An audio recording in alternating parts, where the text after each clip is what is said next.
सभी को नमस्कार। आज की जो हमारी वीडियो है वो एक करंट टॉपिक पे है। इस टाइम जो बहुत चर्चा में जो है वो है G20 की बैठक। हाल ही में भारत में G20 की बैठक जारी है और आज उसका समापन हो जाएगा। तो उसके बारे में काफी बच्चे जानना चाहते थे कि सर ये G20 है क्या, इसके इम्पोर्टेंट फैक्ट क्या है, इसकी इम्पोर्टेंट बातें क्या है और ये किस तरह से आयोजित होता है, ये किस तरह से काम करता है। तो उसी कड़ी में आज हम बात करने वाले G20 के बारे में। तो आइए शुरू करते हैं। सबसे हम पहले जानेंगे कि G20 के परिचय के बारे में जानेंगे, यानी कि इंट्रोडक्शन के बारे में। देखिए, G20 की बात करें तो जैसा कि नाम से स्पष्ट है कि ये 20 देशों का समूह है। पहले इसकी स्थापना और इतिहास के बारे में जानते हैं। यह अंतर्राष्ट्रीय आर्थिक सहयोग का प्रमुख मंच है। विश्व स्तर पर आर्थिक मुद्दों पर चिंतन के लिए बनाया गया है। मतलब बेसिकली जो G20 बनाया गया है वो आर्थिक सहयोग के लिए बनाया गया है, इकोनॉमिक कॉपरेशन के लिए बनाया गया है। अगर G20 की बात करें तो इसकी स्थापना 1999 में एशियाई वित्तीय संकट के बाद वित्त मंत्रियों और केंद्रीय गवर्नरों के लिए वैश्विक मुद्दों पर चर्चा करने के लिए एक मंच के रूप में की गई थी। यानी कि 1999 में जब वित्तीय संकट आया तो ये सोचा गया कि किस तरह इस वित्तीय संकट से उभरा जाए।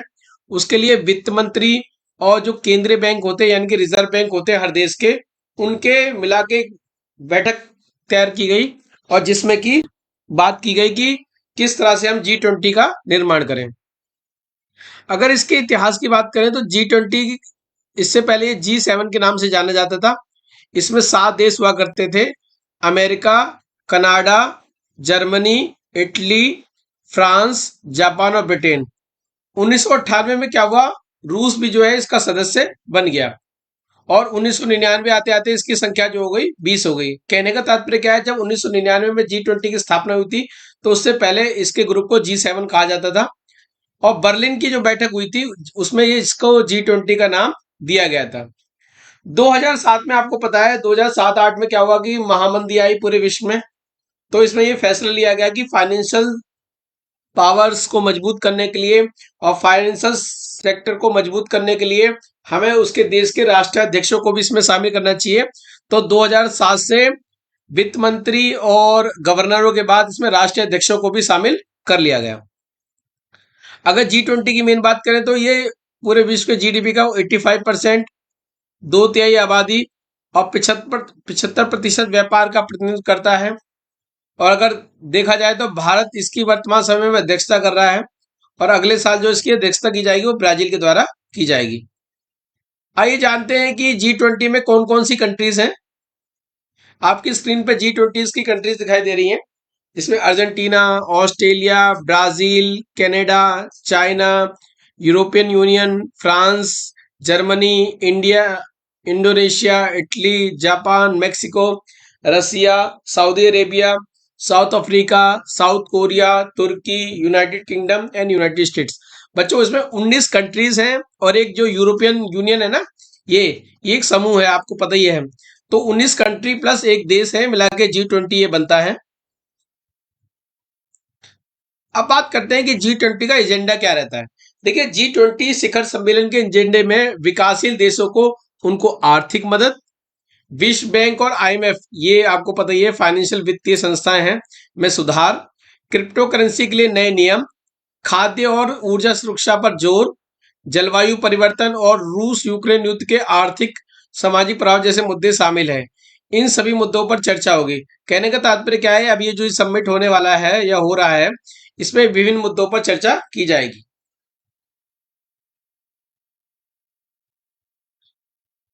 हकीकत ये थी कि पहले जो है G20 को फाइनेंशियल चीजों के लिए रखा गया था, बाद में इसका धीरे धीरे विस्तार किया और ये अन्य क्षेत्रों में आने लग गया।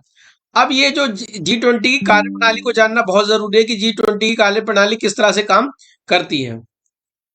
हम ये देखेंगे कि G20 की कार्यप्रणाली के तहत जो है G20 का हर साल एक एजेंडा तय किया जाता है और उसके लिए शिखर सम्मेलन का आयोजन किया जाता है। G20 में दो समानांतर ट्रैक होते हैं, एक होता है वित्त ट्रैक और एक होता है शेरपा ट्रैक। वित्त मंत्री और सेंट्रल बैंक के गवर्नर वित्त ट्रैक में नेतृत्व करते हैं, जबकि शेरपा ट्रैक का नेतृत्व शेरपा करते हैं। कहने का तात्पर्य क्या है कि इसकी कार्यप्रणाली में दो ट्रैक काम करते हैं अलग अलग। एक वित्त ट्रैक अलग काम करता है, शेरपा ट्रैक अलग काम करता है। अभी इनके बारे में भी हम जानेंगे। शेरपा पक्ष की ओर से G20 की प्रक्रिया का समन्वय सदस्य देशों के शेरपाओं द्वारा किया जाता है। देखिए शेरपा होते क्या है मैं आपको बता देता हूँ। शेरपा वास्तव में सरकार द्वारा नियुक्त प्रतिनिधि होते हैं जो कि पूरी मीटिंगों बैठकों का आयोजन करते हैं, उस पर चर्चा करते हैं, उसके संबंध में नीतियां बनाते हैं। ये जो शब्द है शेरपा ये नेपाल से आया है। नेपाल में क्या होता है, जो टूरिस्ट होते हैं जब वो हिल स्टेशन पे जाते हैं या एवरेस्ट पे चढ़ाई करते हैं तो उनको गाइड करने वाले जो लोग होते हैं उनको शेरपा कहा जाता है। तो वहीं से ये शब्द आया है। जो नेताओं के निजी प्रतिनिधित्व होते हैं, वित्त ट्रैक का नेतृत्व सदस्य देश के वित्त मंत्री और सेंट्रल बैंक के गवर्नर करते हैं। मैंने बताया ना, एक वित्त ट्रैक जिसमें कि वित्त मंत्री और सेंट्रल बैंक आ गए, वहीं दूसरे शेरपा में जो है नेताओं के निजी प्रतिनिधि आ गए।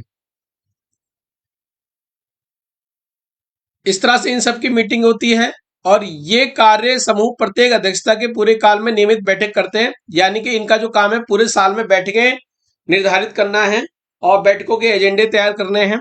कुल मिला के नेताओं की मदद जो है इन्हीं शेरपाओं के द्वारा की जाती है और वित्त ट्रैक के द्वारा की जाती है, यानी कि वित्त मंत्री और सेंट्रल बैंक के। शेरपा वर्ष के दौरान हुई वार्ताओं का पर्यवेक्षण करते हैं। वो देखते हैं कि क्या क्या मीटिंगें हुई, उनके क्या रिजल्ट आए और उन रिजल्ट्स को अपने नेताओं के साथ चर्चा करते हैं।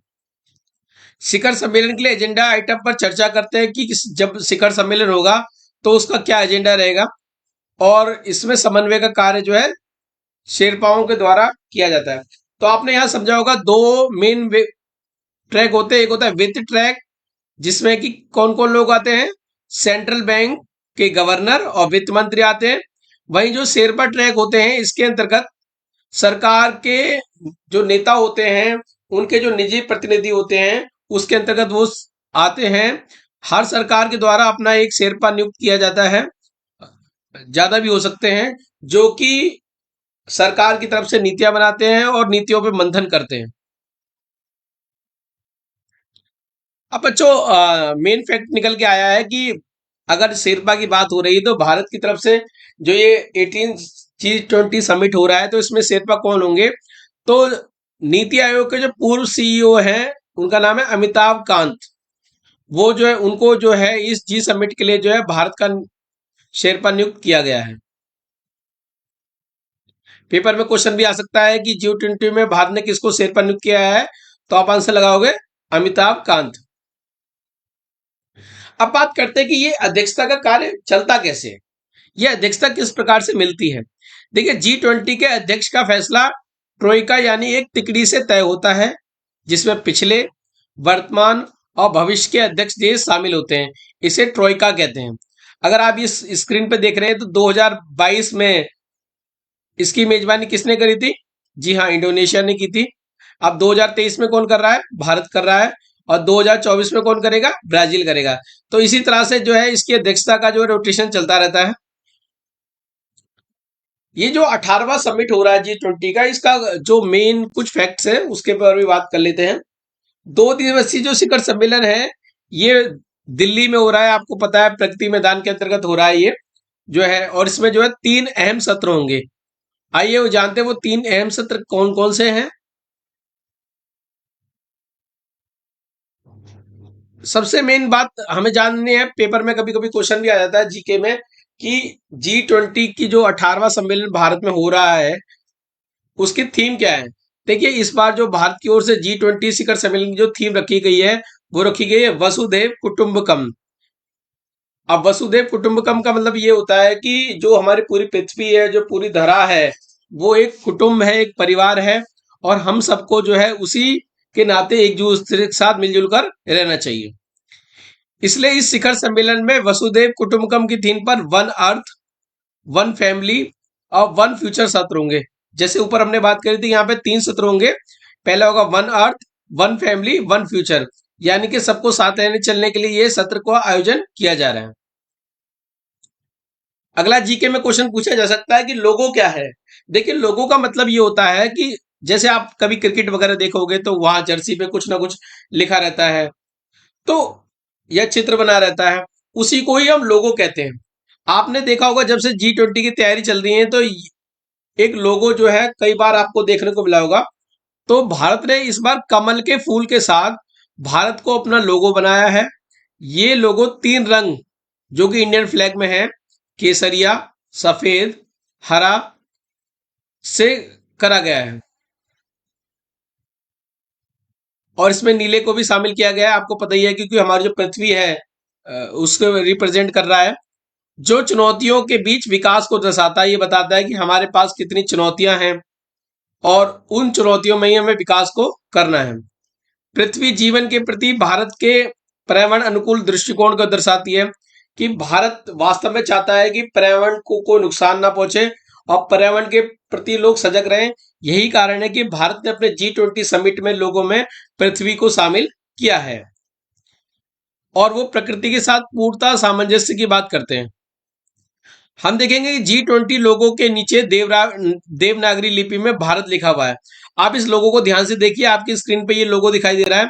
यहाँ पे G20 लिखा हुआ है और उसके नीचे लगा हुआ भारत 2023 इंडिया, और उसी के जस्ट नीचे एक थीम लिखी हुई है, वसुधैव कुटुंबकम, one earth, one family, one future. तो बच्चों आपको क्लियर हो गया होगा कि हमारा जो है लोगो क्या रहेगा। अब बात करते हैं कि ये जो G20 समिट हो रहा है हमारे देश में, उसमें किन किन देशों को आमंत्रित किया गया है। G20 के देश तो आएंगे आएंगे, साथ साथ उसके साथ साथ बांग्लादेश, मिस्र, Mauritius, Netherlands, Nigeria, Oman, Singapore, Spain, UAE को आमंत्रित किया गया है। बच्चों इस बात को ध्यान रखना है, इसके साथ साथ अनिवार्य रूप से भी कुछ संगठनों को आमंत्रित किया जाता है इस G20 के समिट में, जिसमें यूएनओ, संयुक्त राष्ट्र संघ, वर्ल्ड बैंक, IMF, WHO इत्यादि को नियमित रूप से आमंत्रित किया जाता है। इनका उद्देश्य यह है कि सब मिलजुल कर जो है एक अच्छी सी पॉलिसी बनाएं और आपसी व्यापार को और विकास को बढ़ावा दें। इस जो समिट है, इसका जो लास्ट बैठक है वास्तव में दिल्ली में होने वाली है और अभी चल रही है। आज जो है इसको समाप्त हो जाएगी। ये G20 समिट जो है दिल्ली में हो रहा है। नागरिक समाजों के बीच आयोजित सभी G20 प्रक्रियाओं और बैठकों का समापन यहाँ पे होगा और यहाँ पे G20 नेताओं की घोषणा को अपनाया जाएगा। मतलब जो भी उन्होंने अपनी अपनी बातें रखी है, अपनी अपनी बात कही गई है, इसमें संबंधित मंत्री और कार्य समूह के दौरान बैठकों में चर्चा की जाएगी, सहमति व्यक्त की जाएगी कि वो किन चीजों पे सहमत हैं, किन रणनीतियों पे सहमत हैं, किन बातों को आगे लेके जाएंगे और क्या चीजें G20 में आप शामिल कर रहे हैं। अब हम बातें कि लास्ट में ये भारत की क्या प्राथमिकता है। अगर भारत की प्राथमिकताओं की बात करें तो भारत 6 प्राथमिकताओं को लेकर चल रहा है। सबसे पहला हरित विकास। हरित विकास आपको पता है कि डेवलपमेंट इस प्रकार से हो कि ज्यादा पर्यावरण को नुकसान ना हो, जलवायु परिवर्तन को ध्यान रखा जाए और जीवन की कुशलता को ध्यान रखा जाए। साथ साथ त्वरित, समावेशी और लचीला विकास। कहने का तात्पर्य क्या है कि उद्योगों का विकास हो, मजदूरों का विकास हो, कहीं ना कहीं विकास का मॉडल इस प्रकार से होना चाहिए कि ज्यादा से ज्यादा रोजगार मिले। तीसरा भारत का जो इसमें एजेंडा रहा है, प्राथमिकता है, वो है SDG पर प्रगति में तेजी लाना। आपको पता है सतत विकास के नाम से जाना जाता है। सतत विकास का मतलब यह है कि हम संसाधनों को इस प्रकार से प्रयोग करें कि आने वाली पीढ़ी भी उसका प्रयोग कर सके। तो भारत जो है सस्टेनेबल डेवलपमेंट पर बात करता है। भारत कहता है कि हमें पर्यावरण का इस तरह से प्रयोग करना है कि आने वाली पीढ़ी की जीवन की गुणवत्ता में कोई कमी ना आए, उस पर भारत बल देगा। विश्व में हो रही तकनीकी परिवर्तन और डिजिटल सार्वजनिक अवसंरचना। कहने का तात्पर्य क्या है, आपको पता है कि इस टाइम जो है डिजिटल इंडिया का दौर चल रहा है, साथ साथ पूरे विश्व में जो डिजिटल विकास हो रहा है। उस स्थिति में तकनीक को और किस तरह से प्रचार प्रसार किया जाए, तकनीक का और किस प्रकार से परिवर्तन किया जाए, उसमें विकास किया जाए, उस पर भारत का फोकस रहने वाला है। कुल मिला के तकनीक का विस्तार होगा तो देश की ग्रोथ भी अच्छी होगी और भारत एक विकसित राष्ट्र भी बन पाएगा। 21वीं सदी के लिए बहुपक्षीय संस्थाएं।